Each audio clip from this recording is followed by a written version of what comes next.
when my sister sneered that I didn't belong at the family table, yanked my chair away, and left me hitting the floor in front of 150 cheering guests, I thought my life was completely over. I lay there in humiliation, my breathing shallow, while my family laughed and my new brother-in-law watched in stunned disbelief. They expected me to burst into tears, run out of the grand ballroom, and hide in shame. But as I pulled myself up from the polished hardwood floor, a cold, unyielding calm washed over me. I didn't scream and I didn't throw a fit.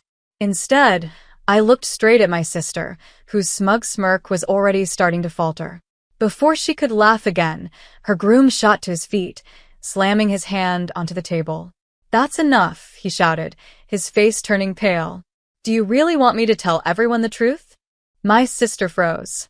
What they didn't know was that her dream wedding, her high society status, and her lavish lifestyle were all funded by a massive lie, and I held the only key to her destruction. My name is Clara, and at 29 years old, I finally learned that blood doesn't make you family, it just makes you related. Growing up, our household operated under a strict, unwritten law.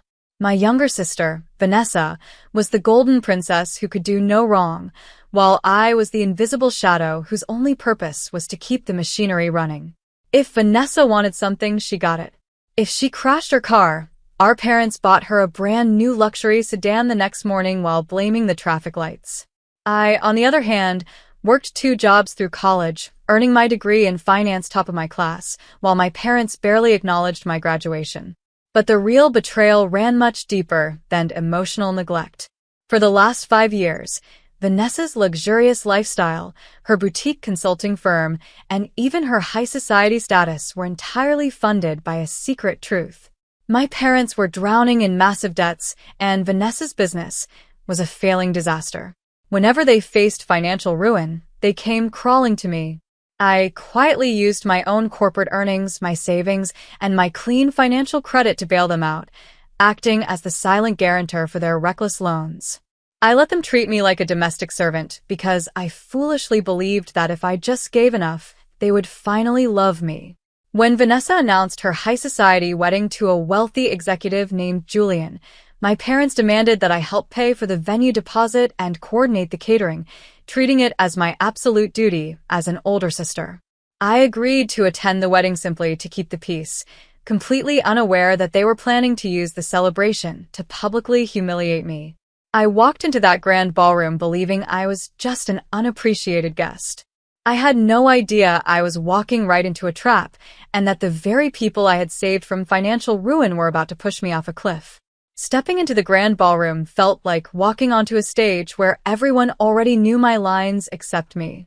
The air was heavy with the scent of expensive lilies and roasting game, and 150 high society guests mingled under glittering crystal chandeliers, laughing and clinking champagne flutes. I scanned the room, looking for a quiet spot near the back where I could blend in, but my mother intercepted me before I could even take a breath.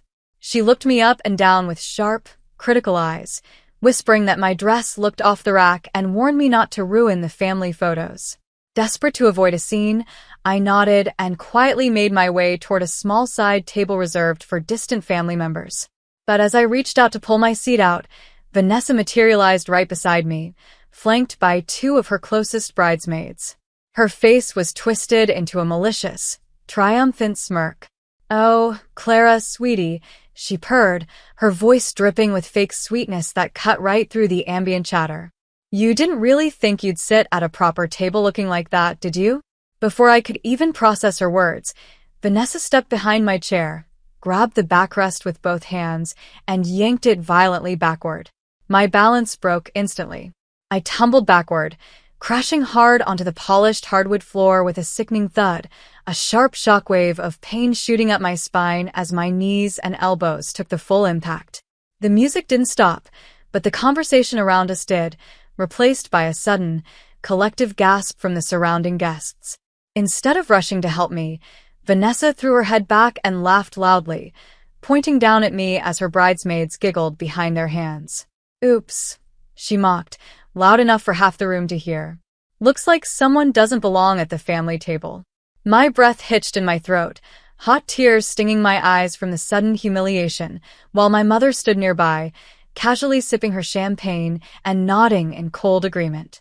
I lay there on the cold floor, bruised and utterly exposed, while 150 people stared down at me like I was a piece of trash. As I pushed myself up from the cold floor, brushing the dust from my dress and refusing to let a single tear fall, the silence in the room suddenly deepened. Before Vanessa could deliver another cruel punchline, her groom, Julian, shot to his feet from the main head table. The heavy silver fork in his hand clattered loudly against his plate, and his face had turned an ashen, terrifying shade of pale. He shoved past the wedding coordinator, his eyes blazing with a furious intensity that completely ignored his new bride. "That's enough," Julian shouted, his voice cracking with a raw, explosive anger that echoed off the high-vaulted ceilings. The 150 guests froze in absolute shock, whispering nervously among themselves as Julian marched straight toward us. Vanessa's smug smile faltered instantly, her hands flying to her chest as she stammered, "Julian, baby, what are you doing?" She just tripped. Julian didn't even look at her. He stopped right beside me, offering a steady hand to help me up, though I stood tall on my own. He turned his burning gaze back to Vanessa, his chest heaving with deep, suppressed rage. "Don't lie, Vanessa. I saw what you did, and I am done keeping your filthy secrets."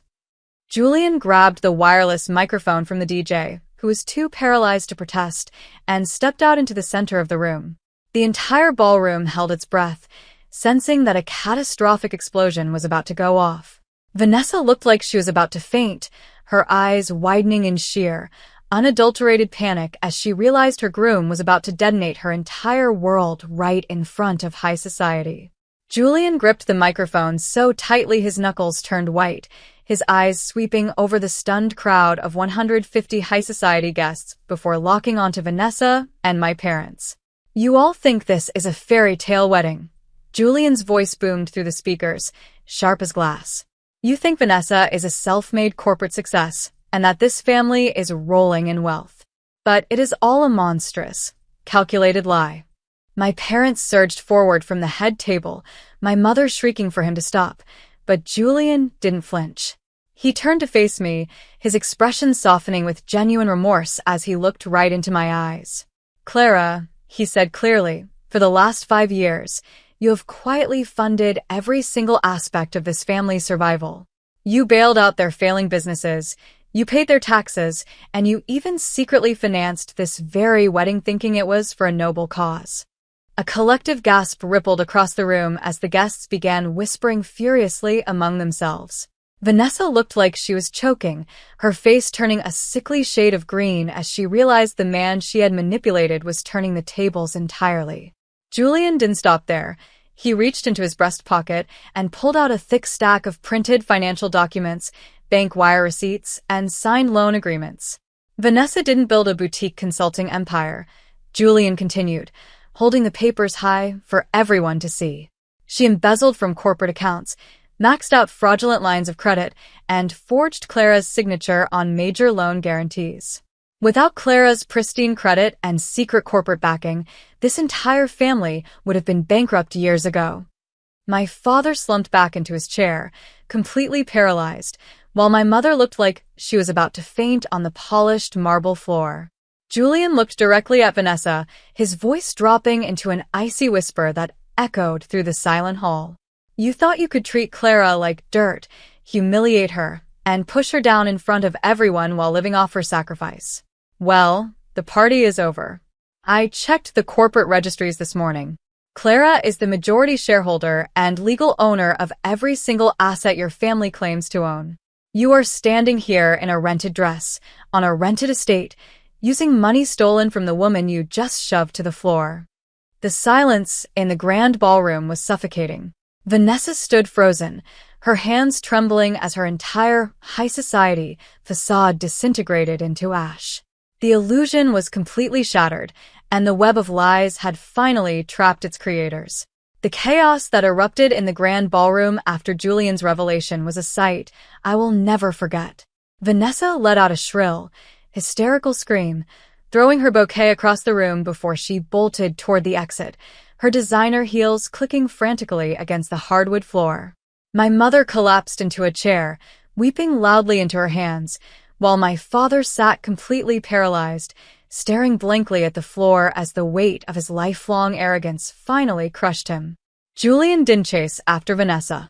Instead, he stepped down from the raised platform, walked over to where I was standing, and offered me a gentle, respectful nod. He apologized for taking so long to see through the family's manipulations, explaining that he had only recently uncovered the truth while reviewing joint financial disclosures with his own attorneys. I accepted his apology with a quiet smile, knowing we both had finally broken free from the toxic webs we were tangled in. Within a week, the fallout was absolute and irreversible.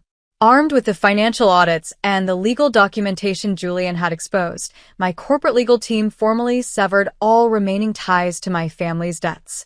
The corporate accounts were frozen, the failing consulting firm was liquidated, and my parents were legally stripped of the assets they had spent decades mismanaging. Stripped of their stolen wealth and exposed for their fraud, they were forced to sell their suburban home at a massive loss and downsize to a cramped, run-down apartment on the edge of the city. Vanessa's high society friends vanished overnight once the truth about her lifestyle leaked, leaving her completely isolated and facing the harsh reality of a world without my silent sacrifices. As for me, I didn't gloat and I didn't seek revenge. I simply took absolute control of the corporate holdings that were legally mine, restructured the assets, and walked away from the wreckage to start completely fresh. Today, sitting in my peaceful coastal office overlooking the ocean, I feel a profound sense of peace that money can never buy.